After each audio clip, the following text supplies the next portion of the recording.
شادی کو صرف 3 دن ہوئے تھے مگر عائشہ نے ایک عجیب بات نوٹ کی۔ اس کا شوہر حمزہ ہر رات ٹھیک 12 بجے اٹھتا اور پرانے کمرے میں جاتا، دروازہ اندر سے بند کر لیتا اور تقریباً 1 گھنٹے بعد خاموشی سے واپس آ جاتا۔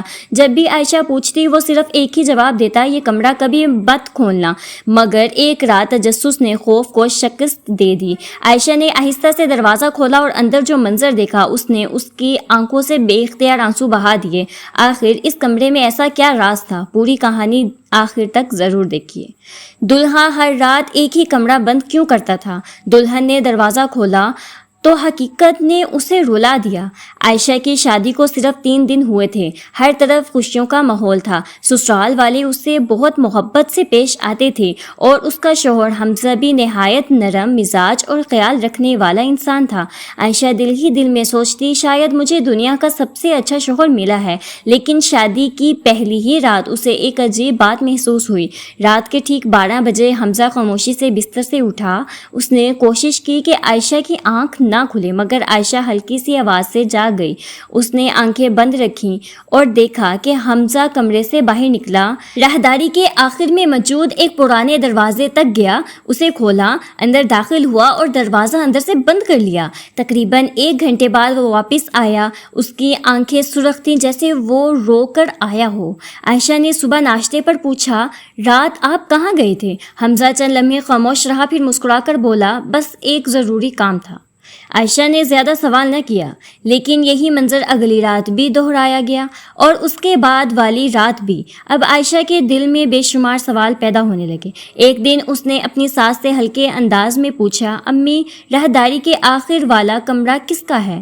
ساس کے چہرے کا رنگ اچانک بدل گیا۔ انہوں نے فوراً بات بدل دی، بیٹا وہ پرانا اسٹور روم ہے، وہاں کچھ خاص نہیں۔ مگر عائشہ نے محسوس کیا کہ ساس کی آواز میں گھبراہٹ تھی۔ اسی شام اس نے دیکھا کہ حمزہ اس کمرے کی چابی ہمیشہ اپنی جیب میں رکھتا ہے، حتیٰ کہ نہاتے وقت بھی وہ چابی اپنے قریب رکھتا۔ اب تجسس خوف میں بدلنے لگا۔ عائشہ کی ذہن میں طرح طرح کے خیال آنے لگے۔ کیا اس کمرے میں کوئی راز چھپا ہے؟ کیا حمزہ مجھ سے کچھ چھپا رہا ہے یا وہاں کوئی اور رہتا ہے؟ گھڑی نے 12 بجائے۔ حمزہ ہمیشہ کی طرح خاموشی سے اٹھا، اس نے دروازہ کھولا اور راہداری کی طرف بڑھ گیا۔ مگر آج پہلی بار عائشہ بھی آہستہ آہستہ اس کے پیچھے چل پڑی۔ وہ دیوار کے پیچھے چھپ گئی۔ حمزہ نے جیب سے چابی نکالی، دروازہ کھولا، اندر داخل ہوا اور دروازہ بند کر لیا۔ عائشہ کا دل زور زور سے دھڑک رہا تھا۔ اس نے پہلی بار اس دروازے کے پیچھے سے ایک دھیمی سی آواز سنی، ایسی آواز جس نے اس کے جسم میں سنسنی دھرا دی۔ عائشہ دیوار کے ساتھ لگی کھڑی تھی، اس کی سانسیں تیز ہو رہی تھیں۔ کمرے کے اندر سے کسی کے ہلکے ہلکے رونے کی آواز آ رہی تھی۔ اس نے کان دروازے سے لگائے، پھر حمزہ کی آواز سنائی دی، امی میں آ گیا ہوں، آج بھی آپ کے لیے آپ کی پسند کے گلاب لایا ہوں۔ عائشہ چونک گئی، وہ حیران رہ گئی، امی؟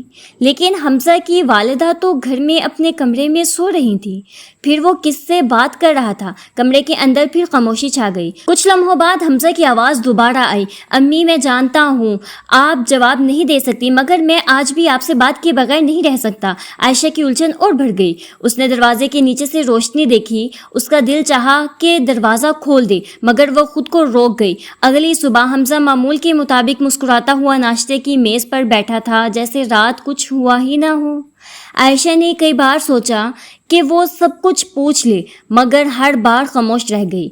2 دن بعد گھر میں سب لوگ ایک شادی میں چلے گئے۔ گھر میں صرف عائشہ اکیلی تھی۔ اسے اچانک یاد آیا کہ حمزہ جلدی میں اپنی چابی میز پر بھول گیا ہے۔ اس نے چابی ہاتھ میں لی، اس کا دل زور زور سے دھڑکنے لگا۔ وہ آہستہ آہستہ راہداری کے آخری کمرے کی طرف بڑھی۔ دروازے کے سامنے پہنچ کر اس کے ہاتھ کانپنے لگے۔ اس نے چابی تالے میں ڈالی۔ کیا واقعی مجھے یہ دروازہ کھولنا چاہیے؟ یہ سوال اس کے ذہن میں بار بار آ رہا تھا۔ چند لمحے سوچنے کے بعد اس نے ہمت کی چابی گھمائی، تالا کھل گیا۔ اس نے آہستہ سے دروازہ دھکیلا۔ کمرے کے اندر اندھیرا تھا۔ جیسے ہی اس نے لائٹ جلائی، اس کی نظریں دیوار پر لگی ایک بہت بڑی تصویر پر جا کر رک گئیں۔ وہ تصویر ایک عمر رسیدہ خاتون کی تھی جس کے گرد تازہ گلاب رکھے ہوئے تھے۔ کمرے میں ایک چھوٹی سی جائے نماز، قرآن پاک، چند پرانی ڈائریاں اور ایک ویل چیئر رکھی تھی۔ ہر چیز نہایت صاف ستھری تھی، جیسے کوئی روز اس کمرے کی دیکھ بھال کرتا ہو۔ عائشہ کی آنکھوں میں حیرت تھی۔ تبھی اسے اپنے پیچھے پیچھے کسی کے قدموں کی آواز سنائی دی۔ اس نے پلٹ کر دیکھا، دروازے پر حمزہ کھڑا تھا، اس کی آنکھوں میں آنسو تھے اور اس نے صرف اتنا کہا، میں نے تم سے کہا تھا یہ دروازہ مت کھولنا۔ حمزہ کی آواز میں غصہ نہیں تھا، صرف درد تھا۔ عائشہ کے ہاتھ سے چابی گر گئی، وہ گھبراتے ہوئے بولی، مجھے معاف کر دیں، میں صرف یہ جاننا چاہتی تھی کہ آپ ہر رات یہاں کیوں آتے ہیں؟ حمزہ چند لمحے خاموش کھڑا رہا، پھر آہستہ آہستہ کمرے کے اندر آیا۔ اس نے دیوار پر لگی تصویر کی طرف دیکھا اور بولا، یہ میری اصل ماں ہے، میری زندگی کی سب سے بڑی طاقت۔ عائشہ حیران رہ گئی، اصل ماں؟ مگر امی تو؟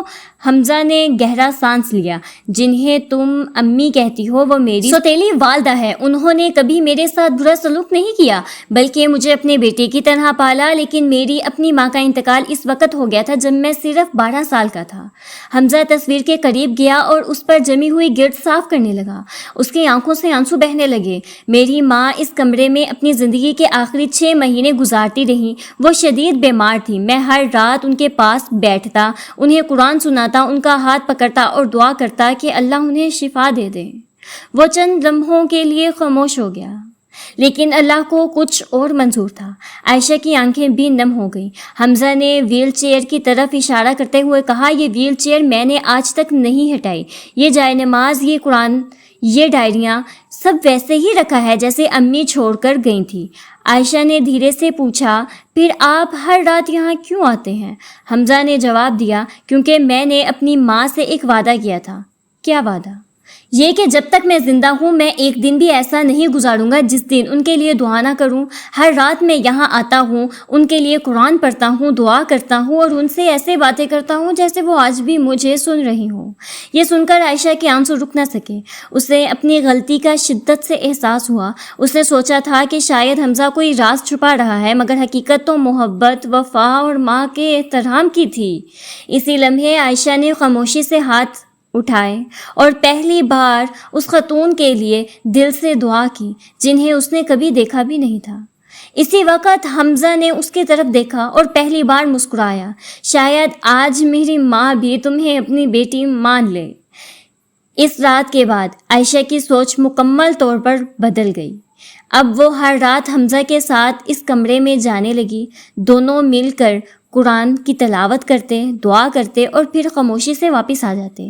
ایک رات عائشہ نے آہستہ سے پوچھا، آپ نے مجھے پہلے یہ سب کیوں نہیں بتایا؟ حمزہ نے ہلکی سی مسکراہٹ کے ساتھ جواب دیا، کیونکہ کچھ زخم الفاظ میں بیان نہیں کیے جا سکتے۔ مجھے ڈر تھا کہ شاید تم میری کیفیت کو نہ سمجھ سکو۔ عائشہ نے اس کا ہاتھ تھام لیا، اگر آپ پہلے بتا دیتے تو شاید میں کبھی آپ پر شک نہ کرتی۔ حمزہ نے کہا، رشتے شک سے نہیں اعتماد سے چلتے ہیں اور اعتماد وقت کے ساتھ بنتا ہے۔ یہ الفاظ عائشہ کے دل میں اتر گئے۔ اگلے دن عائشہ بازار گئی، اس نے سفید گلابوں کا ایک خوبصورت گلدستہ خریدا اور خاموشی سے اس کمرے میں رکھ دیا۔ رات کو جب حمزہ کمرے میں داخل ہوا تو گلدستہ دیکھ کر حیران رہ گیا۔ اس نے پیچھے مڑ کر دیکھا تو عائشہ دروازے پر کھڑی مسکرا رہی تھی۔ وہ بولی، آج سے یہ صرف آپ کی ماں نہیں، میری بھی ماں ہے۔ یہ سنتے ہی حمزہ کی آنکھوں سے آنسو بہنے لگے۔ اس نے پہلی بار اپنی بیوی کو گلے لگا لیا۔